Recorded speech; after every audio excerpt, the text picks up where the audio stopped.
আসসালামু আলাইকুম ওয়া রাহমাতুল্লাহি ওয়া বারাকাতুহু। স্বাগতম জানাচ্ছি আজকের ক্লাসে। শিক্ষার্থী বন্ধুরা, কেমন আছো তোমরা সবাই? আশা করি তোমরা এই করোনা পরিস্থিতিতে বাড়িতে বসে মনোযোগের সাথে লেখাপড়া করছো। ইতিমধ্যেই আমি ষষ্ঠ শ্রেণীর প্রথম অধ্যায় থেকে ক্লাসগুলো দিয়েছি। যদি তোমাদের ওই ক্লাসগুলো আহ, তোমরা দেখতে চাও তাহলে অবশ্যই তোমরা ক্লাসগুলো দেখবে, এবং ক্লাসগুলো দেখে তোমরা যদি তোমাদের কোনো কমেন্টস থাকে তাহলে অবশ্যই কমেন্টস করে জানাবে। যদি তোমাদের ভালো লাগে তাহলে অবশ্যই লাইক করবে, না হলে যদি ভালো না লাগে তাহলে অবশ্যই ডিসলাইক করবে। আরেকটা বিষয় হচ্ছে, যদি ভালো লাগে তাহলে বন্ধুদের সাথে শেয়ার করবে, যাতে তোমাদের বন্ধুরাও উপকৃত হতে পারে। তো আজকে যে বিষয় নিয়ে ক্লাস করতে চাই, আজকে হচ্ছে ষষ্ঠ শ্রেণীর তথ্য যোগাযোগ প্রযুক্তি বিষয়ের অধ্যায় 2 বা পার্ট 1। এর আগে ক্লাস শুরু করার আগে আমি তোমাদেরকে কতগুলো ছবি দেখাবো। এই ছবিটি দেখে কি বুঝতে পারছো? এই ছবিটি কিসের ছবি? তোমরা অবশ্যই বুঝতে পেরেছো যে এই ছবিটি একটি ডেস্কটপ কম্পিউটার। পরবর্তীতে ছবিটি দেখতে পাচ্ছি, এটি একটি ডেস্কটপ কম্পিউটার। তো আজকে আমরা যে বিষয়টি নিয়ে কথা বলবো সেই বিষয়টি হচ্ছে তথ্য যোগাযোগ প্রযুক্তি সংশ্লিষ্ট যন্ত্রপাতি, কম্পিউটার। তো এই পাঠ শেষে তোমরা কম্পিউটার কি বলতে পারবে, কম্পিউটার হার্ডওয়্যার কি বলতে পারবে, কম্পিউটারের সফটওয়্যার কি বলতে পারবে, কম্পিউটারের সাথে অন্য যন্ত্রের পার্থক্য বর্ণনা করতে পারবে, কম্পিউটারের কাজ করার পদ্ধতি বর্ণনা করতে পারবে, মানুষের বুদ্ধিমত্তা ও কম্পিউটারের বুদ্ধিমত্তা পার্থক্য বিশ্লেষণ করতে পারবে। তাহলে শিক্ষার্থী বন্ধুরা, চলো আমরা শুরু করি। আস্তে আস্তে আমরা শিখতে শুরু করি, তোমাদের সাথে আলোচনা করতে থাকি, এবং তোমরা ক্লাসের প্রথম থেকে শুরু করে শেষ পর্যন্ত মনোযোগ দিয়ে দেখবে। যদি কোনো একটা বিষয় মিস হয়ে যায় তাহলে তোমাদেরকে কিন্তু আবারও দেখতে হবে। অতএব তোমরা প্রথম থেকে মনোযোগ দাও, এবং যতবার তোমাদের মনে হবে যে কোনো একটা বিষয় বুঝতে পারছো না, তোমরা বারবার দেখে নেবে। তাতে করে তোমাদের একটা বিষয় সম্পর্কে ধারণা চলে আসবে। আর যদি তোমাদের কোনো কিছু প্রশ্ন থাকে তাহলে তো কমেন্টে তোমরা প্রশ্ন করবেই, সেই প্রশ্ন উত্তর দেওয়ার জন্য আমি সবসময় প্রস্তুত থাকবো ইনশাআল্লাহ। আচ্ছা, কম্পিউটার কি? কম্পিউটার বললে আমাদের সামনে টেলিভিশন স্ক্রিনের মতো একটি মনিটর, একটি কিবোর্ড এবং বাক্সের মতো একটি সিপিইউ ভেসে ওঠে। এটা হচ্ছে আমাদের কম্পিউটার সম্পর্কে একটা ধারণা, যে তোমাদের বইতে যেভাবে লেখা হয়েছে। আর কম্পিউটার বলতে শুধুমাত্র এই তিনটি জিনিস নয়, এটার মধ্যে আরও অনেক কিছুই আছে। মনিটর আছে, কিবোর্ড আছে, তারপর মাউস আছে, তারপর এখানে সাউন্ড সিস্টেম থাকতে পারে। ভেতরে যে সিপিইউটা তোমরা দেখতে পাচ্ছ, এই যে সিপিইউটা, এই সিপিইউর ভেতরে এখানে পাওয়ার বাটন আছে, তারপরে এখানে মাদারবোর্ড আছে, পাওয়ার সাপ্লাই আছে, তারপরে এখানে এটা হচ্ছে আমাদের সিডি রম। এটা দিয়ে আমরা কম্পিউটারের ভিতরে সিডি প্রবেশ করি, কম্পিউটারে দেখতে পারি। তারপরে আরও অনেক কিছু এখানে ভিতরে যদি চেক করি, এখানে ডাটা কেবল আছে, সাটা কেবল আছে, তারপরে ওয়াইফাই লাইনের আছে, তারপর ইউএসবি পোর্ট আছে, বিভিন্ন ধরনের বিষয়গুলো আছে। তারপরে এটা শুধুমাত্র এই তোমাদেরকে একটা ছোট্ট ধারণা দেওয়ার জন্য এখানে এটা বলা হয়েছে, আরও অনেক কিছুই আছে। তো আমরা কম্পিউটার বললেই আমরা কি বুঝবো? কম্পিউটার বলতে আমরা মূলত যে বিষয়টি নিয়ে প্রথমে বলি সেটা হচ্ছে, কম্পিউটার হচ্ছে একটি গণনার যন্ত্র, অর্থাৎ কম্পিউট থেকে কম্পিউটার এসছে। কম্পিউট শব্দের অর্থ হচ্ছে গণনা করা, কম্পিউটার হচ্ছে গণনাকারী যন্ত্র, অর্থাৎ যেই যন্ত্রের মাধ্যমে গণনা করা যায় সেটা হচ্ছে কম্পিউটার। আর কম্পিউটার বললেই আমরা মূলত এই তিনটি জিনিসের দেখি, যে একটা মনিটর আছে, একটা কিবোর্ড আছে, একটা মাউস আছে, তারপর হচ্ছে আমাদের সিপিইউ আছে। আর সিপিইউর ভেতরে থাকে হচ্ছে পুরো সিস্টেমটি। এখানে প্রসেসর থাকে, তারপর মেমোরি থাকে, ইনপুট আউটপুট ডিভাইস এটার সাথে কানেক্ট থাকে। এর জন্য কানেকশনের জন্য কতগুলো কেবল থাকে, এখানে সাটা কেবল, ডাটা কেবল থাকে। ওকে, তারপর হচ্ছে এটাকে পাওয়ার সাপ্লাই আছে, পাওয়ার সুইচ আছে। ওকে, আমরা এখন এটা বুঝতে পেরেছি যে কম্পিউটার কি। কম্পিউটার প্রকারভেদ, এটা হচ্ছে আমাদের যে কম্পিউটারটি সবচেয়ে বড় কম্পিউটার, যেটাতে অনেক বেশি পাওয়ার থাকে, এটা হচ্ছে সুপার কম্পিউটার। তারপর হচ্ছে কিছু কম্পিউটারকে বলা যাচ্ছে সুপার কম্পিউটারের চেয়ে ছোট কম্পিউটার, এবং ক্ষমতার দিক থেকেও সুপার কম্পিউটারের চেয়ে কম শক্তিশালী, সেটি হচ্ছে মিনি কম্পিউটার। এটাকে মিনি ফ্র্যাম কম্পিউটার বলে। আর সরাসরি যদি মিনি কম্পিউটার বলি তাহলে মিনি বুঝতে আমরা বুঝি যে ছোট কম্পিউটার যেটা ল্যাপটপের চেয়েতেও ছোট হয়, এটাকে বলে মিনি কম্পিউটার। আসলে মিনি কম্পিউটার বলতে তোমাদের বইতে যেভাবে উল্লেখ করা হয়েছে সেখানে মিনি কম্পিউটার বলতে এতে অন্য একটি কম্পিউটারকে বোঝানো হয়েছে যেটা সুপার কম্পিউটারের চেয়ে কম শক্তিশালী কিন্তু ডেস্কটপ কম্পিউটারের চেয়ে বেশি শক্তিশালী। এর মাঝামাঝি একটি কম্পিউটার, এটাকে বলা হয় মিনি কম্পিউটার। তারপর হচ্ছে ডেস্কটপ কম্পিউটার। ডেস্কটপ কম্পিউটার তো আমরা সবসময় দেখি। যে আজকে আমি তোমাদের সাথে যেই কম্পিউটার দিয়ে ক্লাস করছি এটি হচ্ছে একটি ডেস্কটপ কম্পিউটার। ডেস্কটপ কম্পিউটারের মনিটর দিয়ে কাজ করছি। তো আরও কিছু আছে যেমন ল্যাপটপ। আমরা তোমাদের ক্লাসে যারা মাল্টিমিডিয়া ক্লাসরুম অবশ্যই দেখেছো, তারা মাল্টিমিডিয়া ক্লাসরুমে দেখেছো যে টিচার ল্যাপটপ নিয়ে ক্লাসে প্রবেশ করছেন। তারপর হচ্ছে ট্যাবলেট পিসি, এটাকে আমরা বলি ট্যাব। ট্যাবলেটটা হচ্ছে ল্যাপটপের চেয়ে ছোট কিন্তু স্মার্টফোনের চেয়ে বড়, এটা স্ক্রিনে সাইজে বড় হয়। ওকে, এগুলি হচ্ছে আমাদের কম্পিউটারের বিভিন্ন প্রকার। স্মার্টফোনও বর্তমানে স্মার্টফোন দিয়ে অনেক কাজ করা যায়। কিছু কিছু কাজ যেটা দেখা যেত যে ল্যাপটপেও করা যেতে পারে কিন্তু এটা এখন স্মার্টফোনেও কম পরিসরে এটা করা যেতে পারে। আজ কম্পিউটারের সাথে অন্য যন্ত্রের পার্থক্য, যেমন এটা একটা স্ক্রু ড্রাইভার। এখন স্ক্রু ড্রাইভারটা দিয়ে কি করা যায়, স্ক্রু খোলা যায়, এটা একটা বিষয়। যে আমরা গাড়ি দিয়ে কিন্তু স্ক্রু খুলতে পারবো না, স্ক্রু ড্রাইভার দিয়ে স্ক্রু খোলা যাবে। আবার যদি আমরা বলি যে গাড়ি দিয়ে যাতায়াত করবো, হ্যাঁ এটা যাতায়াত করার জন্য গাড়ি তৈরি করা হয়েছে।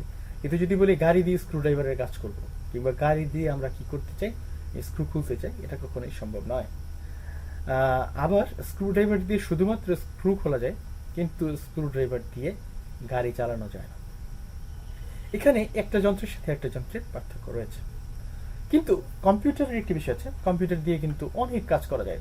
একটা যন্ত্র, এটা দিয়ে আমরা হিসাব নিকাশের কাজ করতে পারি, এটা দিয়ে আমরা ছবি আঁকার কাজ করতে পারি, তারপরে আমরা একই সাথে অনেকগুলো কাজ করতে পারি, যেমন লেখালেখির কাজও করতে পারি, আবার ছবি আঁকার কাজও করতে পারি, আবার আমরা গান শুনতে পারি, অথবা আমরা ভিডিও দেখতে পারি, অথবা আমাদের ইচ্ছে হয়েছে যে আমরা একসাথে ফেসবুক দেখতে পারি, ফেসবুক এর একটা ট্যাব খুলে আমরা ফেসবুক দেখতে পারি। আবার আমরা ইচ্ছে করলাম যে একই সাথে আমরা ইউটিউব চালিয়ে রাখবো, সেটাও পসিবল। একই সাথে একটা যন্ত্রের মাধ্যমে অনেক কিছুই সম্ভব করা যায়।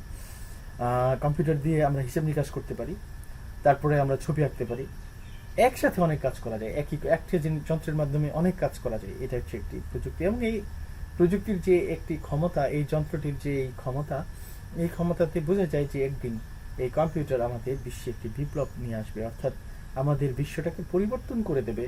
আমরা পজিটিভলি অনেক বেশি পরিবর্তন হয়ে যাব এবং আমাদের কম সময়ে আমরা বেশি কাজ করতে পারবো। পূর্ববর্তী পাঠে এই সম্পর্কে বলা হয়েছে যে আমরা কিভাবে কর্মদক্ষ হয়ে উঠি। আশা করি তোমরা পূর্ববর্তী যেই এটা আছে, পূর্ববর্তী ক্লাসটি তোমরা অবশ্যই দেখে নেবে, তাহলে তোমরা বুঝতে পারবে। এখন অনেকের প্রশ্ন, যে তোমাদের কাছে প্রশ্ন যে কম্পিউটার কিভাবে কাজ করে। তো কম্পিউটারকে আমরা শুধু দেখি যে একটা ল্যাপটপ অথবা একটা কম্পিউটার, আমরা দেখতে পারি যে একটা কিবোর্ড দিয়ে আমরা কাজ করছি, কিবোর্ডে লিখছি এবং এটা মনিটরে প্রকাশিত হচ্ছে। আসলে এই প্রক্রিয়াটি হচ্ছে এইভাবে যাচ্ছে, আমরা যখন ইনপুটে দিচ্ছি, তো ইনপুট থেকে চলে যাচ্ছে মেমোরিতে, মেমোরি থেকে চলে যাচ্ছে প্রসেসরে, প্রসেসর থেকে চলে যাচ্ছে আবারও মেমোরিতে চলে আসছে। এখন একদিক দিয়ে দেওয়া হচ্ছে, আরেক দিক দিয়ে বেরিয়ে চলে আসছে। যে যন্ত্রটির মাধ্যমে আমরা কম্পিউটারকে কোনো কিছু দিচ্ছি বা প্রবেশ করাচ্ছি সেটি হচ্ছে ইনপুট ডিভাইস বা ইনপুট যন্ত্র, আর যার মাধ্যমে কম্পিউটার কোনো কিছু দেখতে পাচ্ছে সেটা হচ্ছে আউটপুট ডিভাইস। যেমন মনিটর হচ্ছে আউটপুট ডিভাইস।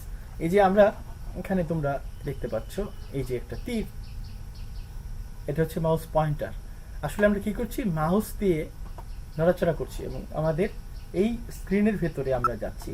এই যে এখানে স্ক্রিনে একটা জিনিস চলে এসছে, আমরা এটাকে বন্ধ করে দেওয়ার জন্য আমি মাউসের লেফট বাটনে প্রেস করার সাথে সাথে চলে গেছে। এখন এটা কোথায় দেখাচ্ছে, আমরা কাজ করছি কিন্তু বাইরে, অর্থাৎ ইনপুট ডিভাইসের মাধ্যমে, কিন্তু কাজটাকে দেখতে পাচ্ছি আমরা কোথায়, আউটপুট ডিভাইসে, অর্থাৎ আমাদের মনিটরে আমরা দেখতে পাচ্ছি। ওকে, তাহলে বুঝতে পেরেছো যে প্রথমে যাচ্ছি ইনপুটে, ইনপুট থেকে যাচ্ছি মেমোরিতে। ওকে, আমি আবারও দেখাই।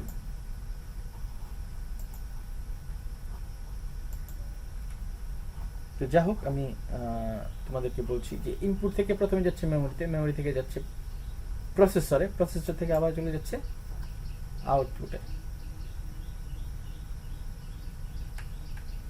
ওকে, আমরা আবারও ওকে আবার দেখছি। মেমোরি থেকে চলে যাচ্ছে প্রসেসরে। এখন প্রসেসর কি করছে, এটাকে আউটপুট হিসেবে বের করে দেওয়ার জন্য আবার মেমোরিতে ট্রান্সফার করছে, তারপর মেমোরি থেকে আমরা আউটপুট হিসেবে দেখতে পাচ্ছি। তো কাজ করার জন্য খুব বেশি জিনিস প্রয়োজন হয় না, একটা হচ্ছে ইনপুট দরকার হয়, একটা মেমোরি ইনপুট দরকার হয়, আউটপুট দরকার হয়, মেমোরি এবং প্রসেসর দরকার হয়। তো কম্পিউটার হার্ডওয়্যারগুলো কি? কম্পিউটার হার্ডওয়্যার হচ্ছে, আমরা হার্ড বলতে কি বুঝি? হার্ড বলতে বোঝায় শক্ত কিংবা কঠিন কোনো একটা যন্ত্রপাতি। হার্ডওয়্যার সম্পর্কে তোমাদেরকে যদি আমি সিম্পল একটা বলি, যে হার্ডওয়্যার হচ্ছে এমন একটা কম্পিউটারের যন্ত্রপাতি যেগুলো আমরা যন্ত্রপাতি যেগুলো হাত দিয়ে স্পর্শ করতে পারি। যেমন আমরা মাউসকে স্পর্শ করতে পারি, তারপর কিবোর্ডকে স্পর্শ করতে পারি, তারপর হচ্ছে আমরা মনিটরকে স্পর্শ করতে পারি, তারপরে আমরা উপরের দিকে আমরা যখন সিপিইউর বক্স যেটা আছে সেই বক্সকে অর্থাৎ ক্যাসিংকে আমরা স্পর্শ করতে পারি। এই জিনিসগুলো হচ্ছে কম্পিউটার হার্ডওয়্যার। আর যদি তোমাদেরকে বইয়ের ভাষায় বলি, কম্পিউটারের ইনপুট, আউটপুট, মেমোরি আর প্রসেসর হচ্ছে যন্ত্রপাতি। এই যন্ত্রপাতিগুলোকে বলা হয় কম্পিউটারের হার্ডওয়্যার। তাহলে আমরা কি পাবো? কম্পিউটারের ইনপুট ডিভাইসগুলো পাবো। ইনপুট ডিভাইসের ক্ষেত্রে আমরা পেতে পারি যে ইনপুট ডিভাইসগুলো কি, যেমন কিবোর্ড থাকতে পারে, তারপর স্ক্যানার থাকতে পারে, তারপরে হচ্ছে ট্র্যাকবল থাকতে পারে, MCR, touchpad, touch panel, joystick, barcode reader, mouse, OCR, এগুলো থাকতে পারে যে ইনপুট ডিভাইস। অর্থাৎ এই ইনপুট ডিভাইসটা কেন? এটা দিয়ে আমরা কম্পিউটারকে কোনো কিছু দিচ্ছি। ওকে, এইগুলো সবগুলো কিন্তু স্পর্শ করা যায়। তারপর হচ্ছে আউটপুট। আউটপুটগুলো কি কি? যেমন মনিটর, অর্থাৎ আমাদের কম্পিউটার কাজগুলো আমরা দেখতে পারি মনিটরে। কোনো একটা প্রয়োজন হয়েছে, কোনো একটা কাগজকে আমরা প্রিন্ট করে দিতে পারি প্রিন্টার দিয়ে। স্পিকার দিয়ে আমরা শুনতে পাই, হেডফোন দিয়ে আমরা, হেডফোন আসলে এটা ইনপুট ডিভাইস এবং আউটপুট ডিভাইস দুটিই থাকে, তবে এটাকে আউটপুট ডিভাইস আমরা বলতে পারি, কারণ আউটপুট ডিভাইস, কারণ আমরা অনেক সময় হেডফোন ব্যবহার করি কম্পিউটারের ভিতরে কোনো কিছু শুনতে। প্রজেক্টর, তোমরা অবশ্যই প্রজেক্টরকে চেনো, যে প্রজেক্টরের মাধ্যমে আমরা দেখতে পারি। টাচ স্ক্রিন, তারপর হচ্ছে প্লটার। প্লটার হচ্ছে এক ধরনের বিশেষ ধরনের প্রিন্টার যেটা মূলত প্রেসে আমরা দেখতে পাই। আর এটা হচ্ছে জিপিএস। জিপিএস দিয়ে হচ্ছে আমরা দেখতে পাই রাস্তার, কোন রাস্তায় গাড়িটা কোথায়, কোন রাস্তায় চলছে, আমরা কোন দিকে যাচ্ছি, এই সম্পর্কে। তো এটা হচ্ছে মেমোরি। মেমোরি বলতে আমরা র্যাম অথবা রম দুটাকেই বোঝাই। এবং মেমোরি হচ্ছে একটা হচ্ছে রিড অনলি মেমোরি, একটা হচ্ছে রম, অর্থাৎ এটা শুধু পড়তে পারে, এটা আর কিছু করতে পারে না। আর হচ্ছে র্যাম, র্যান্ডম অ্যাক্সেস মেমোরি। এটা হচ্ছে কিছু সময় ধরে কম্পিউটার চলাকালীন অবস্থায় কিছু সংকেত কিংবা কিছু লেখা সেটাকে ধারণ করতে পারে এবং এটা ধারণ করে সে প্রসেসরে পাঠিয়ে দেয়। প্রসেসর এটা হচ্ছে অত্যন্ত গুরুত্বপূর্ণ একটি বিষয়, গুরুত্বপূর্ণ একটি যন্ত্র, অর্থাৎ এটা একটা ডিভাইস। এই প্রসেসর এর মাধ্যমে মূলত প্রসেসিং এর সবগুলো কাজ হয় এবং পূর্ণাঙ্গ এই যন্ত্রগুলোকে নিয়ে বলা হয় কম্পিউটারের হার্ডওয়্যার।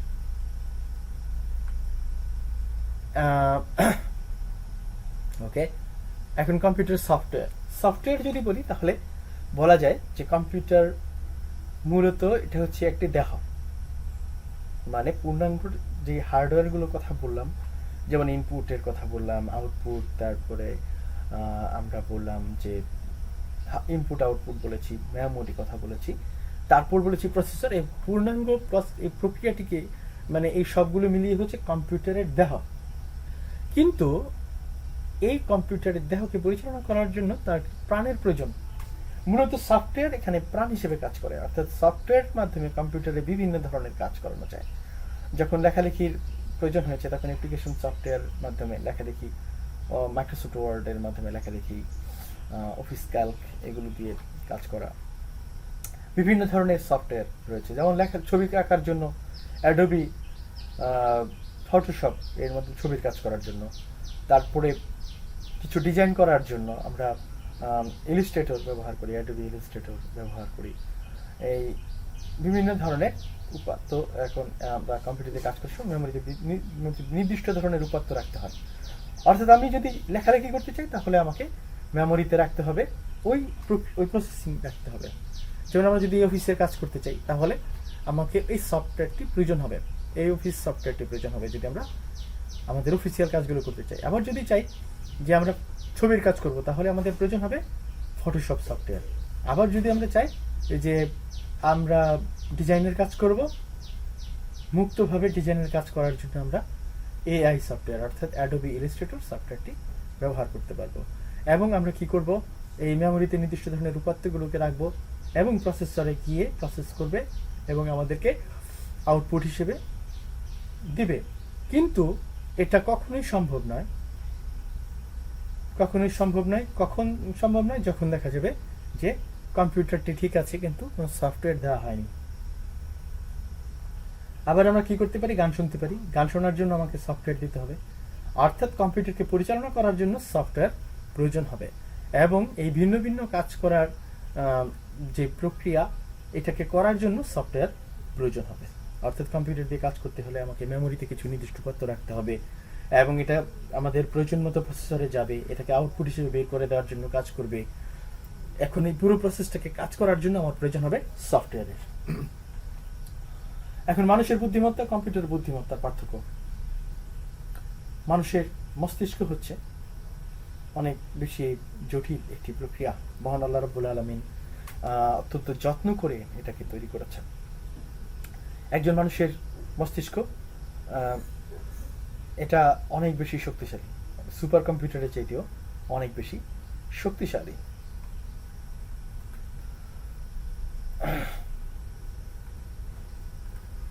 একটি ছোট বাচ্চা যখন সে জন্মগ্রহণ করে তখন সে এটাকে যদি আমরা উদাহরণ হিসেবে দিই যে মানুষের বুদ্ধিমত্তা ও কম্পিউটারের বুদ্ধিমত্তার পার্থক্য কেমন। মানুষের বুদ্ধিমত্তা হচ্ছে একটা মানুষ যখন একেবারে ছোট বাচ্চা থাকে তখন সে কিছুই বুঝতে পারে না, অর্থাৎ সে একটা দেহ কিন্তু তার ভেতরে কোনো সফটওয়্যার দেওয়া হয়নি, অর্থাৎ সে কোনো প্রসেসিংয়ে পড়ছে না এবং সে কোনো কিছু বুঝতে পারছে না। পরবর্তীতে সে যখন বুঝতে পারে, এই যে একটা বাচ্চাকে দেখতে পাচ্ছ সে কিন্তু কোনো একটা বিষয়ের সাথে রেসপন্স করছে। এখানে আমরা কিন্তু দেখতে পাচ্ছি এই যে বাচ্চাটি সে কোনো একটা রেসপন্স করছে এবং সে এখানে দেখো এই বাচ্চাটি এই যে হাসাহাসি করছে, সে কারোর সাথে কোনো একটা বিষয়ে সাড়া দিচ্ছে এবং সে কথা বলছে। সে এই যে একটি ছোট বাচ্চা সে কিন্তু কিছুই করতে পারছে না, সে আরেকটু বড় হয়েছে এবং সে আরও একটু বড় হয়েছে। যখন সে আস্তে আস্তে বড় হয় এবং পরিবেশের সাথে খাপ খায় তখন তার ভেতরে কিছু কিছু পরিবর্তন ঘটিত হয়। পরিবর্তনটা কি আমরা বলতে পারি, কম্পিউটারের মধ্যে যেমন আমরা সফটওয়্যার দিয়ে বিভিন্ন ধরনের কাজ করতে পারি এবং তার ভিতরে মনে হবে যেন সে মস্তিষ্ক আছে কিন্তু একটি এটা হচ্ছে সফটওয়্যারবিহীন হার্ডওয়্যারগুলো। শিশুটি যখন তোমাদের মতো বয়সী হয় তাহলে তোমরা যখন বয়সী হও তখন তো তোমরা অনেক কিছু কাজ করতে পারো, তোমরা কিন্তু ছোট বাচ্চাদের মতো নাও। তাহলে শিশুটি যখন তোমাদের বয়সী হবে তাহলে বুঝে যাবে কি তার মধ্যে বুদ্ধিমত্তা কাজ করবে এবং তখন বুঝে যাবে যে হার্ডওয়্যারের ভেতরে কিছু সফটওয়্যার প্রবেশ করানো হয়েছে। একটা মানুষের মস্তিষ্ককে যখন কম্পিউটারের সাথে তুলনা করা হয় তখন মূলত মানুষের মস্তিষ্ককে অপমান করা হয়, কারণ একটি মস্তিষ্ক অনেক বেশি শক্তিশালী হয়ে থাকে। সুপার কম্পিউটারের চেয়েও বেশি শক্তিশালী হয়ে থাকে। একটি কম্পিউটার কি মানুষকে তৈরি করতে পারে? কম্পিউটার কি মানুষকে চালাতে পারে? তুমি বলবে অবশ্যই না, কিন্তু মানুষ কিন্তু কম্পিউটারকে চালাতে পারে, পরিচালনা করতে পারে, বিভিন্ন কাজ করতে পারে, কম্পিউটারকে দিয়ে বিভিন্ন কাজ করাতে পারে। তাহলে যে কাজ করাতে পারে তার বুদ্ধি বেশি নাকি যে পরিচালিত হয় তার বুদ্ধি বেশি? তাহলে তোমাদের ভিতরে প্রশ্ন আসবে যে স্যার অবশ্যই মানুষের বুদ্ধি অনেক বেশি। তো তোমাদের জন্য দলগত কাজ, তোমরা 4 জন করে একটি দল তৈরি করো। একজন ইনপুট ডিভাইসের দায়িত্ব পালন করবে, একজন আউটপুট ডিভাইসের দায়িত্ব পালন করবে, অন্য 2 জনে একজন হবে মেমোরি, অন্যজন হবে প্রসেসর। তোমাদের শিক্ষক 2টি সংখ্যা লিখে ইনপুট ডিভাইসকে দেবেন, সে মেমোরিকে সেটি জানাবে, প্রসেসর মেমোরি থেকে সেটি জেনে নিয়ে সংখ্যা 2টি যোগ করে আবার মেমোরিকে বলবে, আউটপুট ডিভাইস মেমোরি থেকে সেটি জেনে নিয়ে শিক্ষককে ফেরত দেবে। অর্থাৎ কম্পিউটারের পুরো প্রক্রিয়াটি তোমরা দলগতভাবে কাজ করবে। এখন প্রশ্ন হচ্ছে মূল্যায়ন কি, কম্পিউটার কি, কম্পিউটার কত প্রকার ও কি কি, কম্পিউটার কিভাবে কাজ করে। ক্লাসটাকে তোমরা আবার মনোযোগ দিয়ে দেখবে। তো মনোযোগ দিয়ে যদি তোমরা ক্লাসটাকে দেখো তাহলে অবশ্যই তোমরা মূল্যায়নের প্রশ্ন উত্তর দিতে পারবে। তারপর হচ্ছে বাড়ির কাজ, কম্পিউটার সম্পর্কে একটি 150 শব্দের অনুচ্ছেদ লেখো। তো তোমরা অনেক ভালো থেকো, তোমাদের সুন্দর মঙ্গলময় জীবন কামনা করে আজকে তোমাদেরকে ধন্যবাদ জানিয়ে ক্লাস শেষ করছি।